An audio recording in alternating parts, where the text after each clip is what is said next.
ایک سوال شاید ہر پاکستانی کے ذہن میں ہے، اور وہ تمام لوگ جو ملک سے باہر رہتے ہیں، پاکستانی ہیں یا پاکستانی نہیں بھی ہیں، مگر خاص طور پر پاکستانی، کیونکہ ان کے سینوں میں پاکستان بستا ہے۔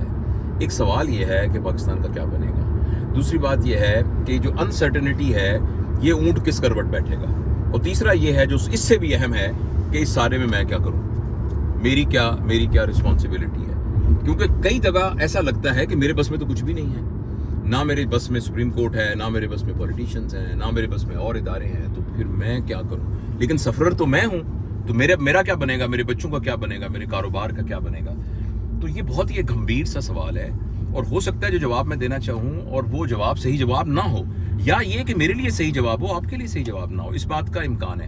لیکن میں اپنے دل کی کیفیت آپ کے ساتھ ضرور شیئر کروں گا، اس نیت کے ساتھ کہ ہو سکتا ہے وہ اس سے کسی کو فائدہ ہو۔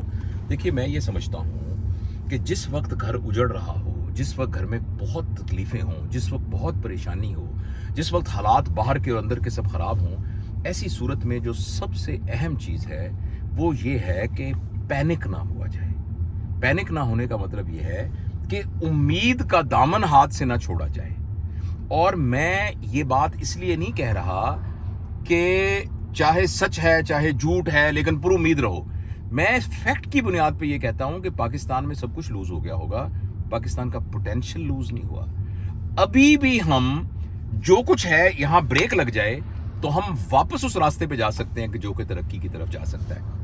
اس سلسلے میں 2-3 کام کرنے والے ہیں۔ ایک تو اپنے آپ کو سمجھایا جائے، میڈیٹیشن میں بیٹھ کے یہ سمجھایا جائے کہ یہ عارضی ہے، یہ حالات ٹھیک ہو جائیں گے۔ یہ 22 کروڑ لوگوں کا ملک ہے، جس میں 54% لوگ جو ہیں ان کے اندر وہ ینگ ہیں، ان کے اندر پوٹینشیل موجود ہے، ان کے اندر صلاحیتیں موجود ہیں۔ اگر صلاحیتیں نہیں ہیں تو ان صلاحیتوں کو بنایا جا سکتا ہے اور اس کو نیشنلی اور انٹرنیشنلی مارکیٹ کیا جا سکتا ہے۔ یہ ہمارے پلس پوائنٹ ہے۔ ہمارے پاس ایگریکلچر زمین موجود ہے، ہمارے پاس انڈسٹری کے ٹیلنٹ موجود ہیں، ہماری جیوگرافیکل سچویشن جو ہے یہ بہت بینیفیشری ہے، ہماری طرف ہے، ہم بہت سی چیزوں میں خود کفیل ہیں۔ تو یہ سب کچھ کہ ایک تو اپنے آپ کو تسلی دی جائے اور تھوڑا پینک سٹیٹ میں نہ جایا جائے۔ اور دوسری بات یہ ہے کہ جو ہمارے یہ وہ وقت ہے جس میں ہر شخص کو پولیٹیکل ہونا بہت ضروری ہے۔ بہت سارے لوگ جن میں بھی شامل ہوں، ہم یہ کہتے ہیں کہ نہیں میں اے پولیٹیکل ہوں، میں نان پولیٹیکل ہوں، لیکن اس وقت نان پولیٹیکل اے پولیٹیکل رہ کے گزارا نہیں ہوگا۔ آپ کو کوئی نہ کوئی اپنا ویو پوائنٹ دینا پڑے گا، اس لیے کہ آپ جب انفراد، یہ جو فرد ہیں، ان کی کلیکشن کا نام ہی تو ایک پورا مجمع ہے، اور جو کلیکٹیو سوچ ہے وہ انڈیویجول سوچ کا ہی تو مجموعہ ہوتی ہے۔ تو لہٰذا ایک انڈیویجول کو بھی اپنی سوچ کا اظہار کرنا چاہیے۔ میرا یہ خیال ہے کہ اس وقت سب سے اہم چیز یہ ہے کہ ہم اب خود، اپنے خاندان اور ہمارے ارد گرد جتنے ہمارے انفلوئنس میں لوگ ہیں، ان سب کو کام رکھیں، اور ان سب کو یہ کہیں کہ آپ جو بھی کام کر رہے ہیں best of your ability perform کریں، اور تھوڑا سا اپنے آپ کو کنٹین کریں، اپنے اوپر پابندیاں لگائیں، تھوڑا سا سادگی سے زندگی گزارنے کی کوشش کریں، اور اپنے طور پر اندازہ لگائیں کہ آپ اپنی اکنامکس کو، اپنی مینٹل سٹیٹ کو، اپنے ریلیشنز کو کیسے بیلنس کر سکتے ہیں۔ اور دوسرا، ہم ایک پریشر گروپ بنائیں، سوشل پریشر گروپ، جو کہ بہت ہی ضروری ہے پوری دنیا میں، جو کہ ایز ارلی ایز پاسبل یہاں الیکشن کروا سکے۔ جتنا الیکشن ڈیلے ہوتا جائے گا اتنا ملک پرابلم میں چلنا شروع ہو جائے گا۔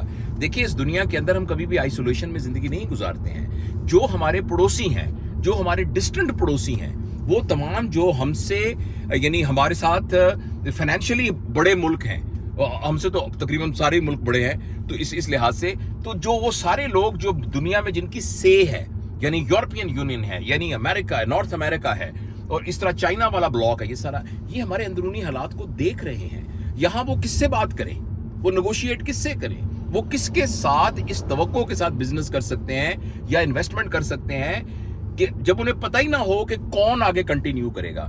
تو اس لیے، اور اس کی جو ویلیڈیٹی ہے وہ الیکشن سے ہوگی۔ جب الیکشن ہوں گے تو جو بھی گورنمنٹ آئی، دوسرا ہم سب کو ایز این عوام ایک پریشر گروپ بنانا چاہیے، جو سوشل پریشر گروپ ہو، جو کہ کسی وائلنس کے اوپر بیس نہ کرتا ہو، جو کہ لاجک کے اوپر بیس کرتا ہو، جو کہ مہذب لوگ سب کرتے ہیں، اپنی آواز کو اٹھاتے ہیں کہ ہم یہ انشور کریں کہ ہمارا الیکشن فیئر اینڈ فیئر ہو، بالکل فیئر ہو۔